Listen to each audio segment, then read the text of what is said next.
Bom, pessoal, anotem aí. Dia top, top, top, top, top. Acabo de subir o livro Sapiens 2.0, versão light para a Amazon. Prazer de estar colocando isso no ar, e aí é a coisa do projeto, né?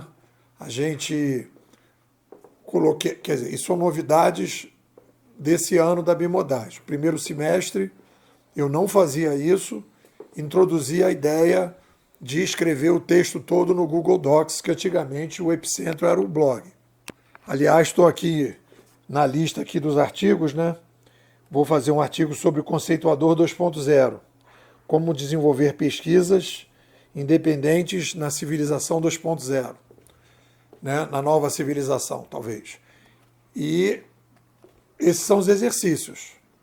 Então, o epicentro da escola até o ano passado era o blog, tudo estava no blog. E agora está no Google Docs. Teve uma vantagem gigante, porque o PDF que foi gerado, o Fábio e o Fernando colocaram lá como um banco de dados para o GPT trabalhar, a gente ganhou isso, e aí a gente produziu o primeiro livro, que foi o Hard, né? Do Sapiens 2.0, que tem todos os textos e boa parte dos áudios, que eu comecei a botar áudio, eu acho que no segundo ou terceiro mês, com todos os áudios. Então isso está registrado, está anotado, as digressões, as ideias, coisas que talvez não possam ter entrado nos livros, os comentários de todos os livros que eu comentei, etc. Está tudo lá. Botei no Kindle aberto. Quer dizer, quem tem o Kindle da Amazon pode acessar aquilo, e aquilo ali é para um disseminador, digamos assim, sênior, um cara que quer realmente se aprofundar. Depois eu fiz assim uma síntese mais fechada, que só com as tabelas, para ajudar a visão, os detalhamentos e tal, e aí é um complemento de material. E agora a versão light, não chega a ser um público leigo, mas é um público que está começando a ter contato com a escola, nessa ideia da inovação pessoal, né?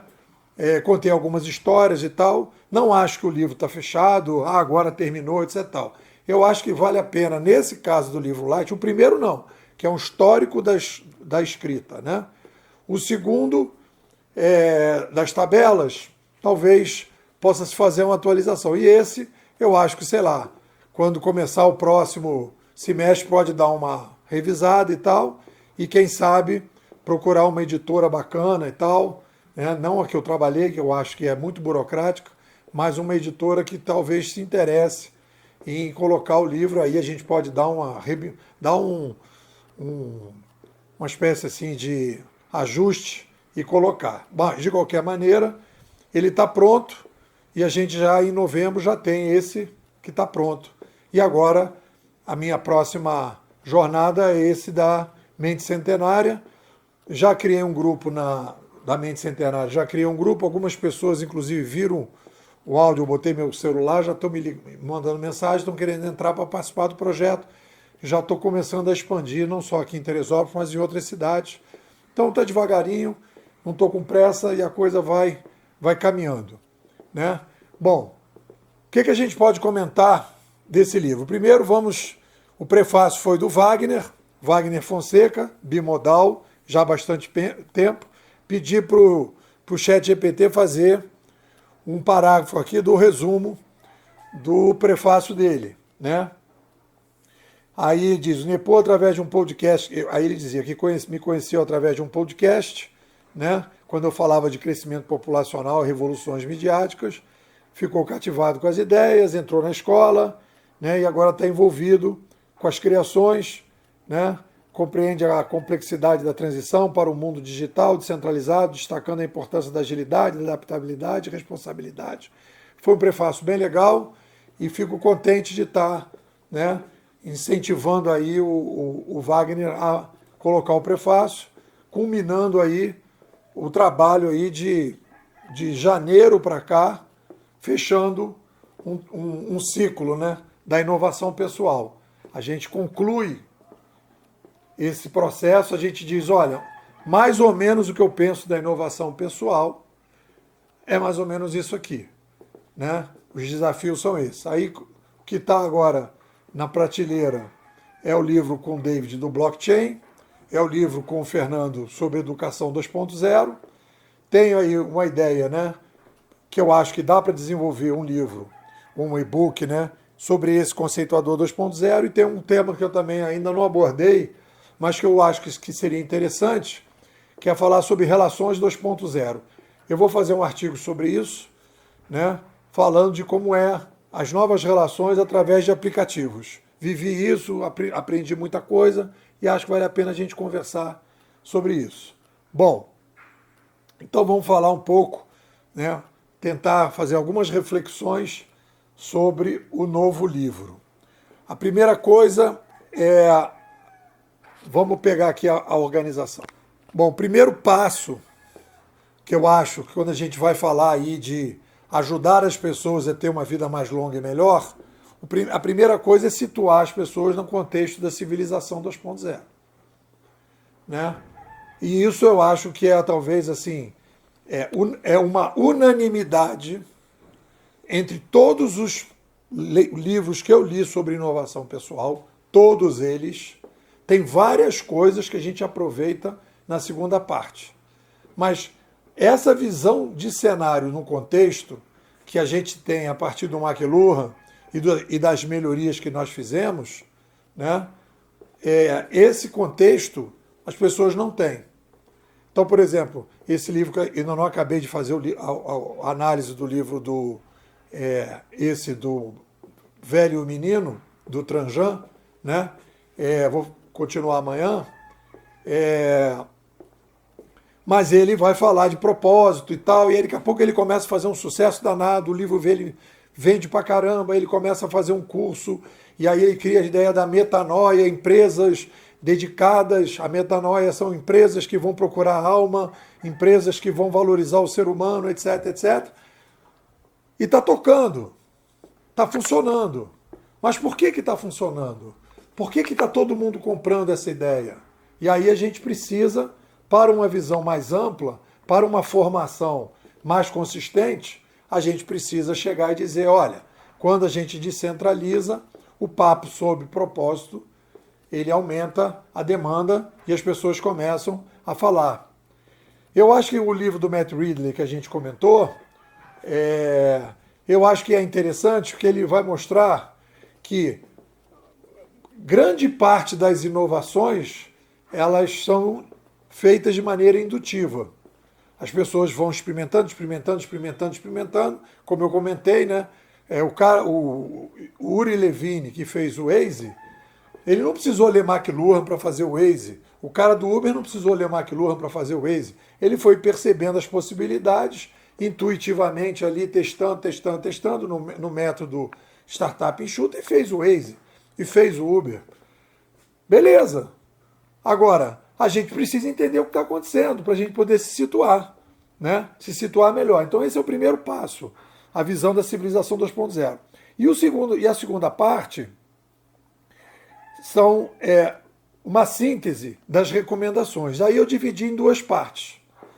Existem resgates que estão sendo feitos, por exemplo, os estoicos, Ikigai, essas coisas todas. A gente está vivendo uma renascença. A renascença é um momento, isso é muito legal, né? Se a gente pegar a renascença grega, a renascença pós-Idade Média, é uma espécie assim, vamos ver o que sobra do passado e o que a gente joga e o que a gente precisa trazer de novo no futuro, né? Então, o que do passado a gente vai resgatar? Aí você vê que vai se falar agora de novo de Aristóteles, esses filósofos todos que estão aí fazendo sucesso, falando da filosofia, né? O Pondé e vários outros, né? Que falam de filosofia, Clóvis de Barro e tal. Os caras... Por quê? Porque a gente resgata esses autores, resgata do passado e traz coisas novas. Então, é por aí. Então, o que a gente vai resgatar do passado? As coisas que funcionaram. E o que a gente vai trazer de novo? Né? Quais são as demandas novas? Então, essa é a estrutura que eu montei. Né? Aí eu falo dos livros que a gente trabalhou nesse ramo da inovação pessoal, complementando com esse livro, né, esses 3. Ainda teremos a versão hard, volume 2, que é o que eu estou produzindo todos os artigos do semestre, e aí a gente termina esse ciclo da inovação pessoal. O que vem pela frente, não sei. Mas, de qualquer maneira, a gente fechou o tripé. Inovação civilizacional, Civilização 2.0, inovação grupal, Administração 3.0, que hoje eu chamaria Administração 2.0, e o Sapiens 2.0. Pronto, a gente trabalha e a ciência da inovação bimodal está estruturada. A gente simplesmente resolveu criar uma ciência em 3 campos, né? Um trabalho que eu diria assim, sei lá, só se o cara vai dizer, pô, tu é maluco, né? Mas o que eu vou fazer? As coisas vão acontecendo desse jeito, não fui eu que escolhi, como foi assim, eu acho que eu fui escolhido, né? O meu eu criativo escolheu e a gente foi trabalhando. Então a gente foi trabalhando nessa direção. Aí no capítulo 1 eu boto o que a gente precisa entender do Sapiens 2.0.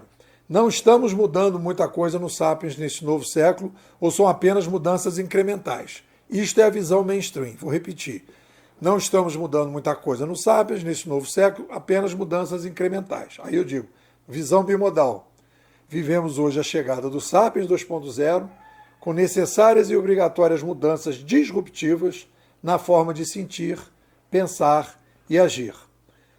Capítulo 2, aí eu coloco, visão mainstream. As mudanças e as adaptações necessárias dos Sapiens para sobreviver nesse novo cenário são superficiais, conjunturais e tecnológicas. Aí eu digo, as mudanças e adaptações necessárias dos Sapiens para sobreviver neste novo cenário são profundas, estruturais e existenciais.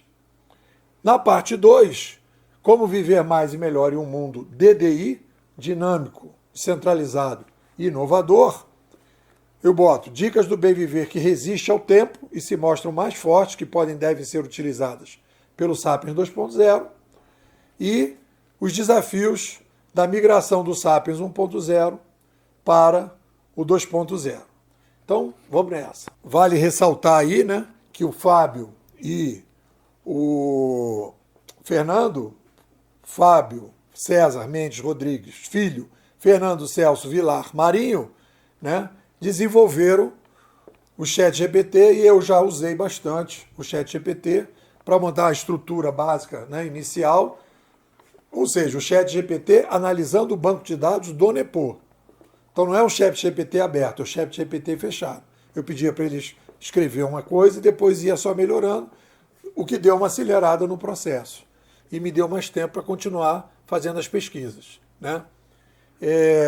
Sapiens 2.0 eu abro com uma frase que já virou assim um padrão, mas eu acho maravilhosa, que é do Benjamin Hard, que ele diz: árvores que crescem em ambientes extenuantes, de muito vento, são obrigadas a plantar raízes mais profundas. Benjamin Hard. Eu acho que isso exemplifica muito os desafios do Sapiens 2.0. Uma frase espetacular. Por quê? Né? Pessoas que vivem em ambientes, né, com abundância de informação, com abundância de opções, com abundâncias de escolha, precisam ter raízes mais consolidadas. E o que são as raízes? Precisam ter mais propósitos, precisam entender mais qual é a sua singularidade. Então essa frase resume muito a ideia da nossa visão, né? Aí eu vou falar, e aí a gente já está meio cansado de falar sobre isso, né? Da crise civilizacional, né? Da parte toda, né? Que é o tripé, aí já não é o tripé, né? O espiral civilizacional progressivo, que o Sapiens é uma espécie que, porque repensa, consegue aumentar a população, é diferente dos lobos que não passam de 50 lobos em cada matilha, e a gente pode aumentar. Mas quando a gente aumenta a população, a gente fica obrigado a mudar o modelo de comunicação. E quando a gente consegue mudar o modelo de comunicação, a gente muda o modelo de cooperação. É isso, esse é o motor da história. É assim que o Sapiens funciona, é assim que ele trabalha. Então, se entender isso, vai entender as grandes mudanças que a gente está passando.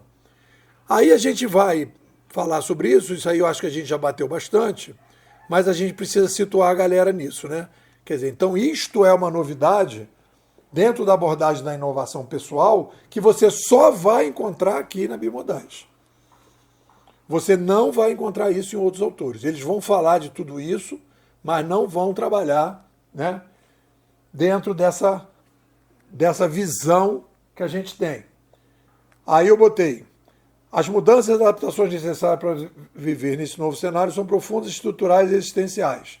Aí o que a gente tem aí de novidade? A quebra da barreira espacial, possibilidade de trabalhar em vários lugares e se conectar com várias pessoas, o aumento da participação de cada pessoa nas decisões e nos processos, que é uma demanda que a gente tem para ter uma vida mais saudável e mais adaptada a esse novo cenário, acesso à informação e conhecimento, e aí a gente precisa aprender a filtrar, acelerada velocidade da inovação, explosão do empreendedorismo, com a passagem do emprego, menos emprego e mais trabalho, aumento da responsabilidade individual, desenvolvimento de projetos existenciais mais fortes, singularização e autonomia, proatividade e resiliência, flexibilidade e adaptabilidade e aprendizismo na veia.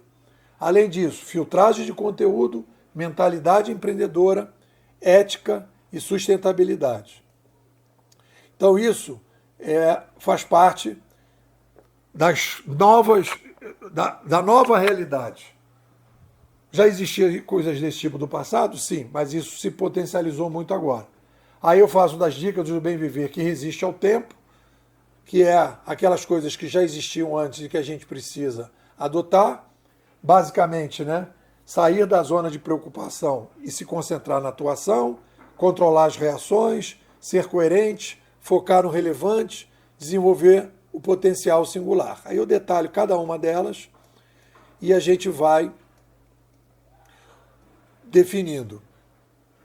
Para depois, os desafios da migração. Ser capaz de lidar melhor com os aparelhos digitais, filtrar, singularizar, empreender, espírito aprendiz e ser muito mais responsável. Então essa é a visão das coisas. E aí coloco, né, várias frases importantes, como a do McKill, que diz: quando nos permitimos parar de tentar fazer tudo e deixar de dizer sim a todos, é que conseguimos oferecer nossa contribuição máxima àquilo que realmente importa. Vou fechar com a de salvar o que eu gosto. Não deixe a sua vida ser levada pelos outros, assim como o vento faz com um boneco de posto de gasolina. É isso. O que vocês dizem? Bom, pessoal, a Bimodais é o que eu chamo de pesquisa 2.0. Eu sou um conceituador 2.0 e a gente faz pesquisa 2.0. Todo dia, né? Meu blog está completando 16 anos e a Bimodais vai completar 7 anos agora em dezembro. E a gente está desenvolvendo um projeto da ciência da inovação. Aqui em Teresópolis, num loft pequenininho, com poucos alunos, com o apoio que eles estão me dando, e a gente vai tocando, vai tocando, vai tocando. Por quê? Porque eu estou no meu propósito. Eu estou no meu Ikigai. E tudo gira em torno dessa possibilidade. E aí o que é que eu quero convidar vocês? Vocês estão acompanhando o projeto? Estão se beneficiando das ideias? Estão se beneficiando? Vocês podem entrar para a escola, participar do projeto, receber os áudios todos os dias, ter acesso a todos os livros, todas as conversas, todos os bate-papos, conversar comigo direto, fazer mentorias comigo, né? E se você não puder, não tem tempo, está enrolado, pode dar um apoio. Depois, vou fazer um Pix para você para te ajudar aí a pagar os boletos. E aí, então, a partir daí, você pode ajudar também. Porque a ideia é o seguinte: daqui para frente, é mais ou menos isso na área de pesquisa conceitual. Obviamente que a pesquisa tecnológica precisa de laboratório, de equipe, mas pesquisas conceituais, né, você vai conseguir se beneficiar muito mais desses modelos independentes do que nas estruturas tradicionais. É isso. Estou te convidando, me manda um zap e vamos em frente. O que você me diz?